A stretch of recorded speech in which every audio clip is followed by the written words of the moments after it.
Bang, duit sekolah saya mantu habis sudah tahu. Mama pun baru masuk hospital last week. Hospital pun banyak kali sudah call biar kita tertengkok lagi. Tak apalah awak. Saya tengah usaha lagi lah.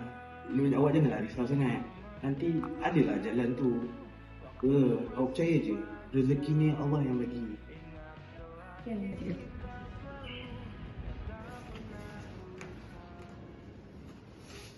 Aduh.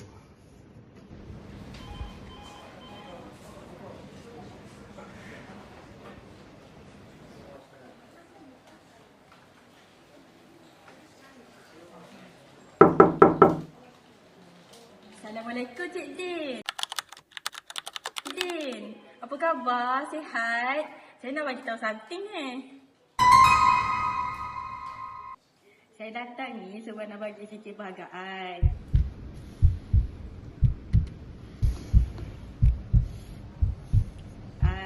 Kau tolong percepatkan saya makan hari tu projek. Next time kita faham je lah kan cara company kita ni give back and return like that.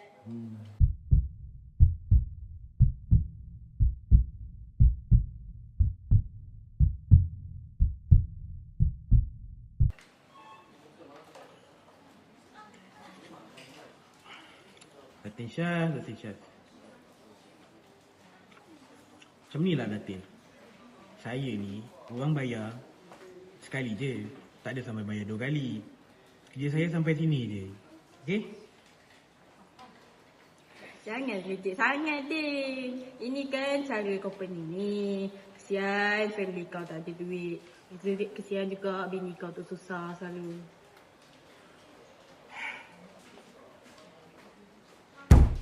Macam ni lah Datin. Saya lagi rela makan nasi kosong je daripada saya makan benda macam ni. Rezeki tak berkat tau.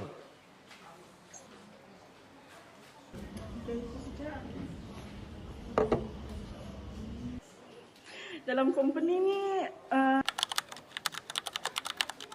kita mengamalkan satu tradisi bang. Kamu tahu kan? Orang sudah bagi pun sama dia, tapi dia nak mahu. Jadi orang sudah beli kereta baru, rumah baru, tapi dia masih beli motor dulu.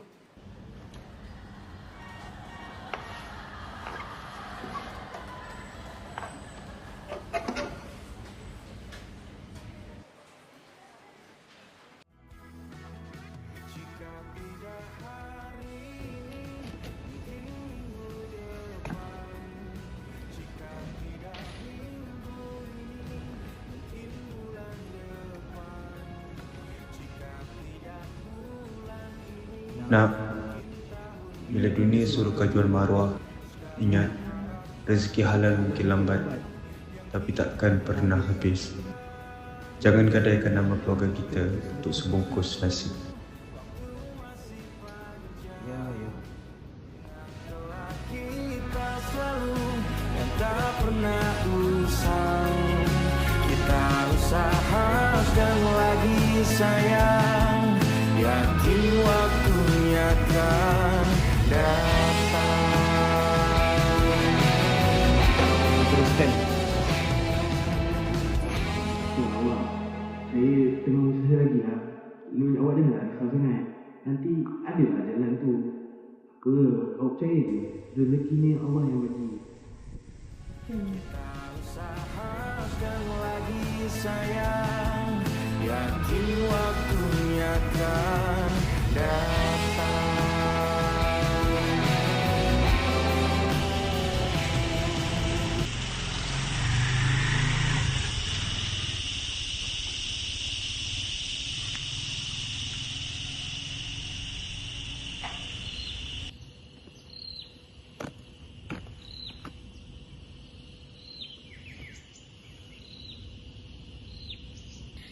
Din, tunggu dulu. Jangan masuk office lagi. Ni ada barang baik ni nak bagi.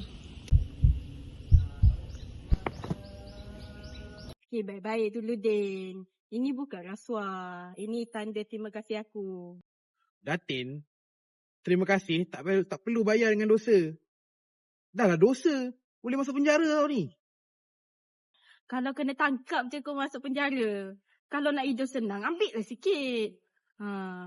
Next project aku nak kau terus buat saya makan.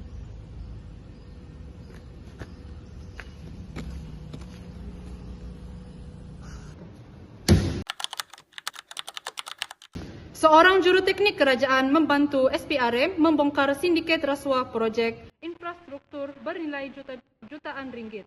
Siasatan bermula selepas beliau menolak tawaran suapan dari kontraktor terlibat.